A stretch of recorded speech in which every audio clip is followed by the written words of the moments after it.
తూర్పుగోదావరి జిల్లాలో. ఇద్దరిలో 2 వైపులా చూస్తే కీలక వ్యక్తులు ఎవరు అంటే టీడీపీలో ఒకరు మాజీ ఎమ్మెల్యే వర్మ, ఒకరు ప్రస్తుత ఎమ్మెల్యే కొలుపూడి శ్రీనివాసు తిరువూరుకు సంబంధించి. ఈయన పిఠాపురం.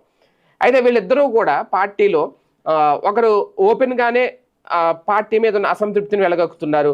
ఒకరు సైలెంట్‌గా వెలగక్కుతున్నారు.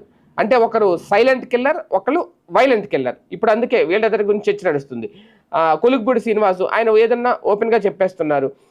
పార్టీలో పార్టీ నేతలు తెలుగుదేశం పార్టీలో సంబంధించిన వాళ్ళు లేదంటే కూటమికి సంబంధించిన వాళ్ళు వాళ్ళ పార్టీకి సంబంధించిన వాళ్ళు కూడా పార్టీకి అన్యాయం చేసిన నియోజకవర్గంలో సఫలంగా ఉండకపోయినా ఈయన ఎమ్మెల్యే కాబట్టి ఈయన మాటకు వినకపోయినా ఇమీడియట్గా వాడి మీద యాక్షన్ తీసుకోవాలని అడుగుతున్నారు. అది క్రమశిక్షణా సంఘం ముందుకి ఎమ్మెల్యేనే తీసుకొచ్చే పరిస్థితి ఇప్పటివరకు వచ్చింది అనేది. మళ్ళీ పదే పదే రావడం ఒక రకంగా అది బాబు గారికి కూడా తలనొప్పి అవుతుంది అనేది. అలాగే ఒక పక్క వర్మ విషయంలో కూడా అంతే. కాకపోతే ఆయన అంత తలనొప్పులు తీసుకురావట్లేదు. సైలెంట్గా తాను చేయాల్సిన